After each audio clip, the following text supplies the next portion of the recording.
Hello everybody तपाईहरुले फेरि पनि च्यानल टेक सिक्सनमा स्वागत छ। सो यस भिडियोमा चाहिँ आजको भिडियोमा चाहिँ हामी के सिक्छौं भन्दाखेरि हामी फाइल्सको बारेमा सिक्छौं। सो फाइल्स भनेको चाहिँ के हो भन्दाखेरि कुनै पनि पेज अथवा कुनै पनि कन्टेन्ट भएको पेजहरुलाई फाइल्स भनेर बुझिन्छ। जसरी हामीले अहिले क्रिएट अथवा हामीले अहिले काम गरिरहेको index.php पनि एउटा फाइल नै हो। सो फाइलको कुरा गर्दाखेरि सबैभन्दा पहिला हामीले फाइल चाहिँ तपाईको कम्प्युटरमा नयाँ फाइल क्रिएट गर्ने हो कि भएको फाइललाई नै रिड गर्ने हो कि भन्ने कुरा चाहिँ हामीले थाहा पाउनु पर्ने हुन्छ। सो त्यसको लागि चाहिँ तपाईको कम्प्युटरमा हामीले पर्मिसनको कुराहरु आउँछ। जस्तै कम्प्युटरमा फाइल नयाँ क्रिएट गर्ने हो कि हैन, त्यो नयाँ फाइल क्रिएट गर्दाखेरि यस्तो पर्मिसन दिने अथवा भएको फाइललाई रिड गर्दाखेरि यस्तो पर्मिसन दिने भन्ने कुरा आउँछ। सो पर्मिसनको कुरा बिस्तारै हामीले थाहा हुन्छ यहाँनिर हेर्दै गइसकेपछि। सो सबैभन्दा पहिला हामी पर्मिसनको कुरा बुझ्नु जरुरी भएको भएर चाहिँ मैले यहाँनिर डिस्कस गर्न चाहिँ। सो पर्मिसनमा हामीले W र सबैभन्दा पहिला W र W+ को कुरा गर्छौं। W भनेको चाहिँ के हो भन्दाखेरि फाइल राइट गर्ने। तपाईको कुनै पनि तपाईले फाइल बनाउनु भयो भने W भनेर चाहिँ तपाईले पर्मिसनमा दिनुपर्ने हुन्छ र W+ भनेको चाहिँ रिड र राइट दुवैलाई बुझिन्छ। सो सेकेन्डमा चाहिँ R र R+ भनेर आउँछ। R र R+ भनेको चाहिँ के भन्दाखेरि R भनेको चाहिँ तपाईको कम्प्युटरमा भएको फाइललाई रिड गर्ने पर्मिसनलाई चाहिँ R भनिन्छ। सो R+ भनेको चाहिँ रिड र राइट दुवैलाई बुझिन्छ। अनि थर्डमा चाहिँ के छ भन्दाखेरि A र A+ भनेर चाहिँ छ। सो A र A+ चाहिँ के छ भन्दाखेरि भएकै फाइललाई उले रिड गरेर अनि भएको फाइलमा भएको कन्टेन्टमा थप कन्टेन्ट हाल्ने चाहिँ A र A+ भन्ने पर्मिसनले काम गर्छ। सो यो कुरा हामी तपाईहरुले अहिले क्लियरली बुझ्नु भएन भने बिस्तारै हामी कोड गरेर हेर्ने छौं। सो यसलाई अहिले म कमेन्टमा राख्दिन्छु। सबैभन्दा पहिला अब हामीले नयाँ फाइल क्रिएट गर्छौं। सो नयाँ फाइल क्रिएट गर्दाखेरि चाहिँ तपाईले सबैभन्दा पहिला फाइलको नेम दिनुस् होला।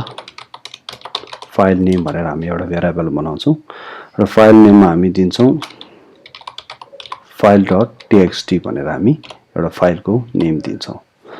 सो सेकेन्डमा चाहिँ हामी के गर्छौं भन्दाखेरि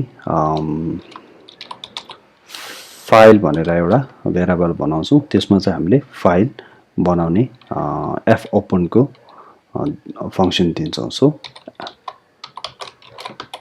तपाईले रिड गर्नु भयो भने पनि राइट गर्नु भयो भने पनि र फाइललाई ओपन गर्नु भयो भने पनि fopen चाहिँ तपाईले दिनु पर्ने हुन्छ। सो fopen मा सबैभन्दा पहिला हामी दुईटा प्यारामिटर लिन्छ यसले। पहिला चाहिँ फाइलको नेम दिन्छौं, कुन फाइल रिड गर्ने हो, कुन फाइल राइट गर्ने हो अथवा ओपन गर्ने हो र त्यसपछि चाहिँ हामी के गर्छौं पर्मिसन दिन्छौं। सो मैले यहाँनिर W भनेर दिए। यो फंक्सनले चाहिँ के भन्छ भन्दाखेरि file.txt भन्ने फाइल क्रिएट गर भन्ने फंक्सन भयो। सो यति गरिसकेपछि हामी फाइललाई क्लोज गर्छौं। सो f क्लोज र भित्र चाहिँ हामीले माथिको fopen को उसलाई राख्छौं, रिसोर्सलाई हामी यो भित्र राख्छौं। सो यति गरिसकेपछि अब हाम्रो हामीले यो कोडलाई रन गरेर हेरौं के हुँदो रहेछ। सो सबभन्दा पहिला हामीले फाइलको नाम एउटा असाइन गर्यौं। सो त्यसपछि हामीले फाइल राइट गर्यौं र त्यसपछि हामीले f क्लोज गर्यौं। सो f क्लोज भनेको चाहिँ फाइल बनाइसकेर क्लोज गर्ने हो। सो f क्लोज चाहिँ तपाईले गर्नुस् होला, किनभने f क्लोज गर्नु भएन भने तपाईको कम्प्युटरमा लोड भइरहन्छ। सो यसलाई हामी रिफ्रेश गरेर हेरौं। सो यसमा अहिले के पनि आएन, तर हामीले यहाँ देख्न सक्छौं file.txt भन्ने एउटा फाइल नयाँ क्रिएट भएको छ। सो यो फाइल चाहिँ भर्खरै मैले यहाँनिर राइट भन्ने file.txt भन्ने फाइल चाहिँ क्रिएट गर भनेर भनेको कोडले चाहिँ यो फाइल क्रिएट गरेको हो। सो तपाईले यसमा W+ पनि दिन सक्नुहुन्छ। W+ दिनुभयो भने फाइल भित्र भएको फाइललाई रिड पनि गराइन्छ र राइट पनि गराइन्छ। सो W+ को काम त्यो हो। तपाईले यसरी बुझ्नु भयो होला।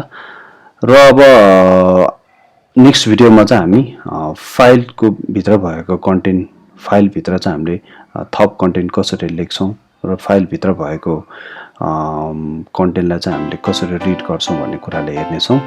So thank you, stay tune.